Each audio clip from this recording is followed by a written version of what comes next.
Bonjour, je suis Pierre-Charles Pradier, je suis maître de conférences d'économie à l'école d'économie de la Sorbonne. Tout le monde connaît l'assurance, parce que tout le monde a un contrat d'assurance, que ce soit pour votre habitation, pour ceux qui ont une voiture ou un véhicule à moteur.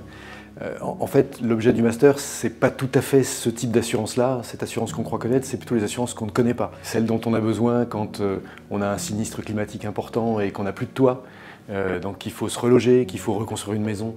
Celles dont on a besoin pour protéger des œuvres d'art, des monuments historiques.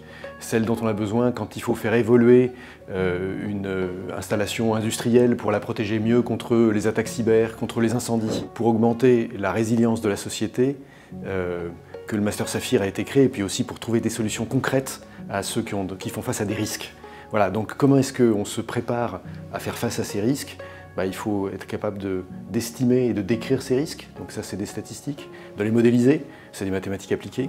Et puis une fois qu'on a modélisé les risques, c'est-à-dire une fois qu'on a compris quelle est l'ampleur des risques, à la fois pour les personnes physiques et morales, mais aussi quand on agrège les risques, on peut décider de ce qu'on va conserver dans le portefeuille d'une compagnie d'assurance et de ce qu'on va transférer parce qu'une compagnie d'assurance toute seule ne peut pas l'assurer. Donc le Master Saphir, c'est avec un objectif de protection et d'augmentation de la résilience et d'évolution vers une meilleure résilience face aux risques, en particulier aux risques climatiques, aux risques cyber, donner les outils de description des risques, de modélisation, de transfert des risques et évidemment de protection et d'indemnisation.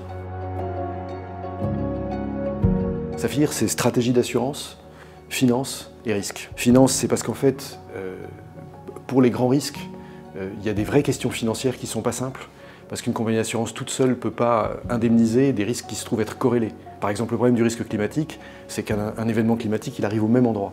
Alors tous les mathématiciens vous diront que quand vous avez de la corrélation géographique, les théorèmes limites du calcul des probabilités ne fonctionnent pas, et donc il faut des transferts financiers, c'est-à-dire il faut de la réassurance, il faut des captives, il faut des instruments financiers spécifiques. Là, il ne s'agit pas de finance en général, il s'agit de finance pour faire face justement à des risques. Et puis stratégie, pourquoi stratégie d'assurance?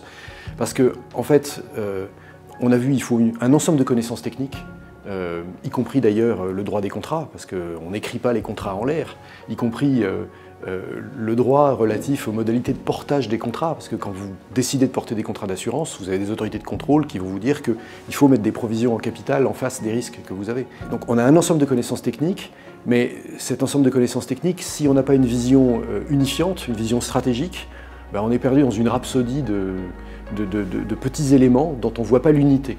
L'idée de stratégie d'assurance, c'est justement de faire une unité de toutes ces connaissances techniques.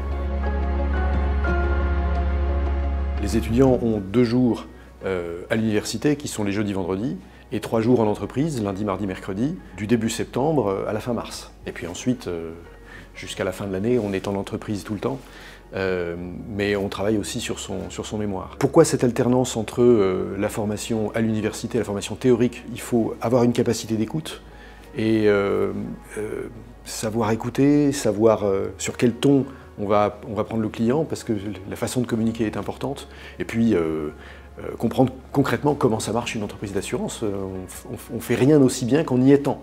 Mais justement, il ne s'agit pas de lâcher les étudiants dans la nature, il s'agit de leur donner une expérience du terrain et de les aider à réfléchir à cette expérience du terrain, parce que en plus des cours théoriques, en plus de la pratique, il y a aussi des séminaires réflexifs sur comment ça se passe dans votre entreprise, quelles situations vous rencontrez dans lesquelles vous ne savez pas faire. Il y a un jeu de rôle sur l'expérience du terrain. Quand on évoque saphir, on évoque une pierre précieuse, et donc on a l'impression que c'est une chose un peu fragile et un peu évanescente, ou du moins en dehors du quotidien. Alors c'est vrai que quand on est souscripteur de l'assurance des œuvres d'art, on est dans ce monde de la préciosité. Mais pour l'essentiel, aujourd'hui, les besoins d'assurance, c'est quand même que les personnes ont besoin de protéger leur mode de vie. Elles ont besoin de protéger leur mode de vie face à la montée du risque climatique, face à la montée des menaces cyber, des menaces hybrides, des attaques cyber contre les entreprises, contre les hôpitaux, c'est une réalité. Et donc, ce qu'il s'agit de rappeler, c'est que justement, toutes les formes de vie, tous nos modes de vie sont des pierres précieuses qu'il faut protéger, qu'il faut mettre à l'abri, et qu'on veut pouvoir exposer dans des vitrines pour que chacun et chacune puisse voir comme les étincelles. Voilà, c'est ça le projet de Saphir. Nous sommes tous précieux et beaux à voir.